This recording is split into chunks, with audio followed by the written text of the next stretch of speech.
வணக்கம் Dwarka TV channel நேர்களே, நான் உங்கள் அன்பான சயின்டிபிக் வேதிக் அஸ்ட்ராலஜர் அஸ்ட்ரோரஞ்சி பேசுகிறேன்.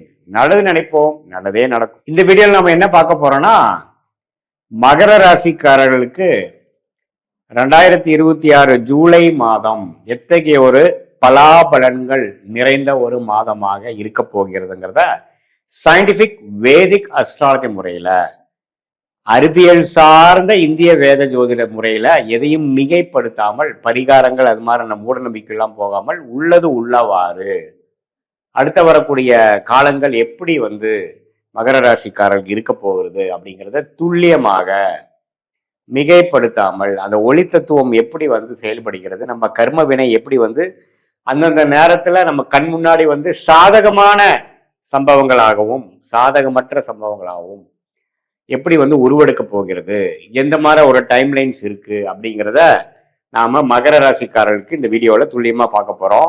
இப்ப பாருங்க, ஆண்டு கிரகமாகிய சனி மகர ராசியோட அதிபதி 3ஆம் இடத்துல நீடித்திருந்து மகர ராசிக்கு 7 நாள் சனி முடிஞ்சு விட்டதுங்கிறது நமக்கு தெரியும். 3ஆம் இடத்திலேயே இருக்கிறார். குரு 6ல இருந்த குரு 7ல ராசியை மாதம் முழுவதும் பார்ப்பது அருமையான விஷயம். சோ குரு உச்ச குருவாக 7ஆம் இடத்துல வருவது மகர ராசிக்கு 12 வருஷத்துக்கு ஒரு தடவை வரக்கூடிய அமைப்பு. அருமையான ஒரு கிளாரிட்டியை கொடுக்கக்கூடியது. நாம கடந்த காலத்துல என்னென்ன மாதிரி விஷயங்கள் தவறுகள் செய்தோமோ அந்த தவறுகளை திருத்தி கொள்ளக்கூடிய ஒரு அற்புதமான ஒரு வாய்ப்புள்ள ஒரு ஆண்டாக இருக்கிறது. அந்த ஆண்டின் ஆரம்ப மாதமாக ஜூலை மாதம் நமக்கு வருது.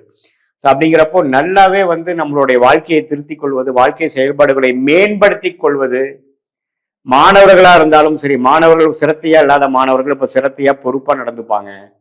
அம்மா அப்பா சொன்னா கேட்காம எதிர்பேச்சு பேசிட்டு இருக்கிறவங்க இப்ப கொஞ்சம் தன்மை ஆவாங்க, படிப்புல கொஞ்சம் அக்கறை ஆவாங்க, பொறுப்பு வரும் என்று சொல்லுவோம் இல்லைங்களா. அந்த பொறுப்புக்கு வரக்கூடிய ஒரு அமைப்பு தான் இந்த உச்சகுருவின் பார்வை. சந்திரன் என்று சொல்லப்படுகிற மனசை குறிக்கக்கூடிய விஷயத்தை பார்க்கறதுனால மனசு கொஞ்சம் ஓரளவுக்கு சோம்பேறித்தனம்,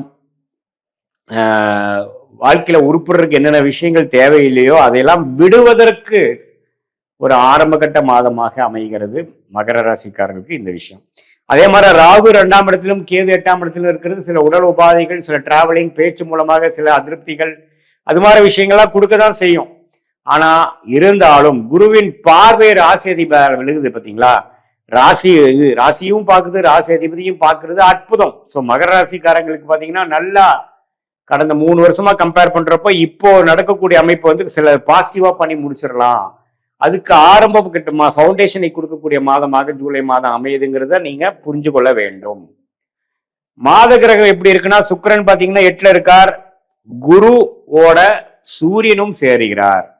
ஸோ சூரியனும் குருவோடு சேர்றது, அட்டமாதிபதி 7ஆம் இடத்துக்கு குருவோடு சேரும் பொழுது சில எதிர்பாராத சில பெனிஃபிட்ஸ், சில நண்பர்கள் விஷயத்துல கொஞ்சம் கேர்ஃபுல்லா இருக்கிறது, ஒரு கலப்பு திருமணம் நடக்கிறது, அது மாதிரி விஷயங்கள்லாம் டக்குன்னு நடந்துடும்.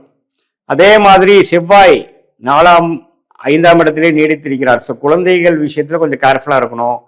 குழந்தைகளுக்கு உடல் நலத்துக்கு கொஞ்சம் பார்க்கணும். படிப்பு விஷயம், அவங்களுடைய கரியருக்கெல்லாம் நீங்க கொஞ்சம் மெனக்கெடுக்கக்கூடிய அமைப்புகள் இருக்கு. அதுவும் 11ஆம் வீட்டையே பார்ப்பதனால நல்ல லாபம் பெறக்கூடிய அமைப்பு, இடம் பூமி மூலமா லாபம் பெறக்கூடிய அமைப்பு, சுபவேரை மூலமா நல்ல ப்ராஃபிட் வரக்கூடிய அமைப்பு, அது மூலமாக பல பிரச்சனைகள் கடந்த 2 வருஷமாக நிதி நிலைமை, பண விஷயத்துல சில அதிருப்திகள் இருந்ததெல்லாம் போக்கி கொள்ளக்கூடிய ஒரு அற்புதமான மாதமாக இந்த 2026 ஜூலை மாதம் மகர ராசிக்காரர்களுக்கு வருகிறது. அதே சமயத்துல புதன் பாருங்க 6ஆம் இடத்திலே நீடித்து இருக்கிறதுனால கடன், நோய், எதிரி, வம்பு, வழக்கு அது மாதிரி சில விஷயங்கள் இருக்கதான் செய்யும். ஸோ கடனை கொஞ்சம் ஸ்லோவா அடைக்கக்கூடிய தருணங்கள் ஸ்டார்ட் ஆகும். கொஞ்சம் டிராவலிங் கொடுக்கும். டெக்னிக்கல் துறையில, ஐடி துறையில, அக்கௌண்ட்ஸ் துறையில் இருக்கிறவங்களுக்குலாம் ஒரு மாதிரியான ஒரு டெவலப்மெண்ட் வரும். இது மாதிரியான விஷயங்கள்லாம் உள்ளடக்கிய ஒரு அற்புதமான ஒரு மாதமாக மகர ராசிக்காரர்களுக்கு 2026 ஜூலை மாதம் வருகிறது. ஸோ இது கோச்சார் அமைப்புல நல்ல ஒரு பெனிஃபிட்டுங்க. ராசி அதிபதியும் ராசியையும் குரு பார்க்கிறார். மற்ற மாத கிரகங்களும் ஓரளவுக்கு நல்லான அமைப்புல தான் இருக்கு. ஸோ இதனால கடந்த 2 வருஷமாக நம்ம சில ஆப்பர்ச்சுனிட்டியை விட்டது, படிப்பு விஷயத்துல நம்ம சிலது கோட்டை விட்டது, காம்படிட்டிவ் எக்ஸாம்ஸ் கிளியர் பண்ண முடியாதவங்க, தொழில அடுத்த லெவல் ஆஃப் டெவலப்மெண்ட்டை நோக்கி போக முடியாதவங்க எல்லாம் வந்து இந்த தருணத்துல டக்குன்னு சில அசோசியேஷன் மூலமாக, சில அக்ரிமெண்ட் மூலமாக, சில கான்ட்ராக்ட் மூலமாக, சில தொடர்புகள் மூலமாக சில விஷயங்கள் டக்குன்னு கிளிக் ஆகி நம்ம அடுத்த லெவலுக்கு போகக்கூடிய அமைப்புகள் பரிபூர்ணமாக உண்டு அப்படிங்கிறத நம்ம தெரிஞ்சுக்கணும்.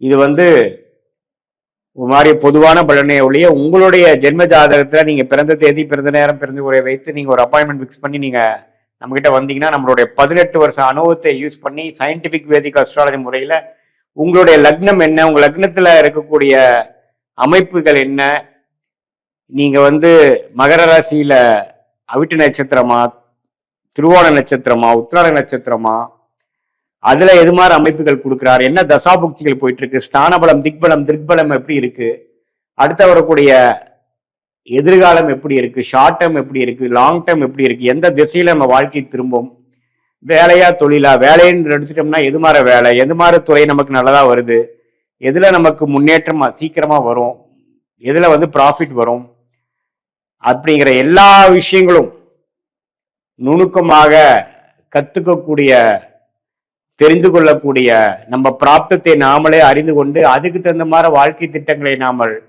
தீட்டினமே ஆனால் வாழ்க்கையில் எந்த விஷயத்தை நம்ம பெறணும்னு நினைக்கிறோமோ அது எளிதில் பெற்று எதிர்நீச்சல் போடாமல், சமய விரயங்கள் செய்யாமல், பண விரயங்கள் செய்யாமல். ஏன்னா பாத்தீங்கன்னா இப்ப நம்ம 1000 வருஷம் வாழ போறது இல்லை. ஆயுசு நல்லா இருக்கும் பொழுது 80 வருஷம் வாழ போறோம்னு வைங்க. இதுல 25-30 வயசு வரைக்கும் படிக்கிறது அது மாதிரி ஆனதுக்கப்புறம் கடைசியா நம்ம ஒர்க் பண்றது ஒரு 30 வருஷம். அதுல வந்து தவறுகள் மேல தவறுகள் செய்து கொண்டு நமக்கு வராத விஷயத்தை செய்து, பிராப்தம் இல்லாத விஷயத்தை செய்து நம்ம வந்து நஷ்டம் பெற்றோம்னால் ஒரு வருஷத்துக்கும் நாம ஈடுகட்டிருக்கு நம்மளுடைய வாழ்க்கையோட பல ஆண்டுகளை கொடுக்க வேண்டியதாக இருக்குங்கிறது உண்மையான ஒரு விஷயம். ஸோ அதனால நம்ம தேவையான விஷயத்தை கரெக்டா பண்ணிட்டு போனோம்னா சேதாரம் இல்லாமல், பாதிப்பு இல்லாமல் லைஃபை கொஞ்சம் ஸ்மூத்தாக, அதுவும் நம்மளுடைய பாஸ்ட் எப்படி இருந்ததுங்கிறது நம்ம அப்பாயின்மெண்ட்லயே பாத்தீங்கன்னா எப்படி வந்தது, எது மாதிரி நேரத்துல நம்ம கஷ்டப்பட்டோம், எது மாதிரி நேரத்துல நம்ம ஜெயிக்க போறோம் அப்படிங்கிறதெல்லாம் சிங்க் பண்ணி பார்த்து நம்மள ஆல்ரெடி நம்ம எது மாதிரி விஷயத்துல போயிட்டு இருக்கு, நம்மளுடைய ப்ரெசன்ட் சினாரியோ என்ன, ஷார்ட் டேர்ம் என்ன, லாங் டேர்ம் என்ன, பர்சனல் சைடுல வந்து எப்படி இருக்க போகுது, சில விஷயங்கள், மேரேஜ் விஷயங்கள், குழந்தைகள் விஷயங்கள், படிப்பு விஷயங்கள், வேலை தொழில் விஷயங்கள், கடன் அடைக்கும் விஷயங்கள், உடல்நல கோளாறு குறையிற விஷயங்கள், தீர்க்கும் விஷயங்கள் எல்லாம் நேர காலத்தோட எந்த மாதிரி அமைப்புல, எந்த தசா புக்தி அந்தரம் சூக்ஷமத்துல, அந்த 9 கிரகம் 12 கட்டத்துல 27 நட்சத்திரத்துல எப்படி இருக்கிறாருங்கிறதை பார்த்து துல்லியமாக சயின்டிபிக் வேதிக் அஸ்ட்ராலஜி முறையில பலன் எடுக்க முடியும். அது மூலமாக வாழ்க்கையில் எளிதில் வெற்றி பெற முடியும் என்று சொல்ல விரும்புகிறேன். மீண்டும் மற்றொரு காணொளியில் சந்திப்போம். நன்றி, வணக்கம்.